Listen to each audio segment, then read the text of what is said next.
12 बज रहे थे, लेकिन सोहन अभी तक सो रहा था। उसकी मम्मी सुमित्रा ने आवाज दी, उठ जा बेटा, देख सूरज सर पर चढ़ आया है, कब तक सोता रहेगा। लेकिन सोहन पर कोई असर नहीं हुआ। वो चादर से मुंह ढककर दोबारा सो गया। कुछ देर बाद उसे खाने की खुशबू आने लगी। दाल में तड़का लगते ही उसे जोर से भूख लगने लगी। सोहन उठा और सीधा माँ के पास रसोई में पहुंच गया। माँ, क्या बनाया है? पहले जाकर नहा, फिर आना रसोई में। दाल चावल बनाए हैं। दाल चावल सोहन को बहुत पसंद थे। वो फटाफट आंगन में गया और हैंडपंप से बाल्टी भरने लगा। इसी बीच उसे याद आया कि उसने दांत तो मांजे ही नहीं। उसने फटाफट मंजन लेकर दांतों को रगड़ लिया और मगा साबुन लेकर बैठ गया नहाने। जल्दी से नहाकर कपड़े पहनकर रसोई में पहुंच गया। तब तक खाना तैयार हो चुका था। मां ने खाना परोस दिया।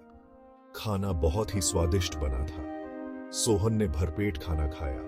वो खाना खाकर उठा तो मां ने टोक दिया, अब कहाँ चल दिया। माँ, लगता है खाना कुछ ज्यादा ही खा लिया। बहुत तेज नींद आ रही है। मैं तो सोने जा रहा हूँ। हे भगवान, अभी 1 घंटे पहले ही तो सोकर उठा है। तुझे बस सारा दिन यही काम है, उठो, खाओ और सो जाओ। तुझे पता है तेरे पिताजी खेत में कितनी मेहनत करते हैं, तब हमें 2 वक्त की रोटी मिलती है। कुछ नहीं तो जाकर उनकी मदद ही कर दिया कर। उनके लिए खाना ले जा, मैं अभी तैयार कर रही हूँ। सोहन पर तो जैसे दुखों का पहाड़ टूट पड़ा। कहीं कोई जानवर खेत में न घुस जाए या कोई और हमारी फसल को नुकसान न पहुंचा दे। शाम को खाना खाकर रात को वहीं सोने चले जाना। तू सुबह खेत पर चले जाना और सारा दिन वहीं रहना। फसल तैयार होने वाली है। 2 दिन लग जाएंगे। आप माँ को बोल दीजिए, बेटा मैं खाद और यूरिया लेने शहर जा रहा हूँ। पिताजी, मुझसे ये सब नहीं हो पाएगा। अगर मुझे पता लगा तू खेत पर नहीं गया या फसल को नुकसान हो गया तो तेरी खैर नहीं। नालायक, खेत की देखभाल आदमियों का काम होता है। वो पिता के जाने के बाद माँ से बोला। सोहन डर गया। माँ, सुबह जगा देना, नहीं तो पता नहीं पिताजी क्या करेंगे। सुमित्रा मोहन को सुबह 4 बजे जगा देती है।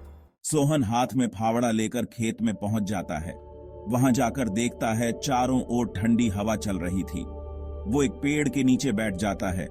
तभी उसे हल्की हल्की रोशनी नजर आती है। पूरा खेत लाल रोशनी से भर जाता है। सोहन ने यह सब पहली बार देखा था। वो आश्चर्य से सब देखता रहा। कुछ ही देर में सूरज उगने लगा। यह देखकर सोहन को बहुत आश्चर्य हुआ।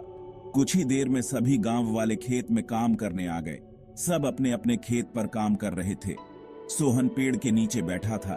तभी उसके पास के खेत से माधो काका आए। सोहन का खेत में यह पहला अनुभव था और वो पूरी तरह से मंत्रमुग्ध हो गया था। सोहन, मेरे खेत में पानी लग गया, अब तू अपने खेत में पानी काट ले। काका, मुझे तो कुछ पता नहीं। ये सब तो पिताजी ने कभी नहीं बताया। बेटा, कभी पिता के साथ खेत पर आया है तो तुझे पता होगा। माधो काका ने अपने बेटे को बुलाकर पानी सोहन के खेत की ओर कर दिया। जब पूरा खेत भर जाए तो हमें बता देना। सोहन बैठकर देखता रहा, लेकिन सुबह जल्दी उठने के कारण उसे नींद आ गई। खेत में पानी बहुत ज्यादा भर गया।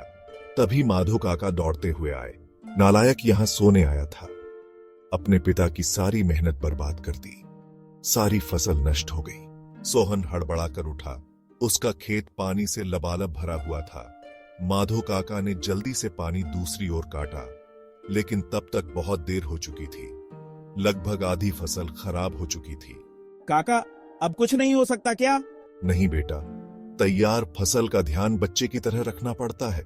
समय से पानी देना, खाद देना, जानवरों से बचाना। इसीलिए हम दिन रात खेत पर रहते हैं। अब तो भगवान ही मालिक है। सोहन पेड़ के नीचे बैठा रोता रहा। अगले दिन जब कबीरदास घर वापस आए तो उन्होंने सोहन के बारे में पूछा। सुमित्रा ने सारी बात बता दी।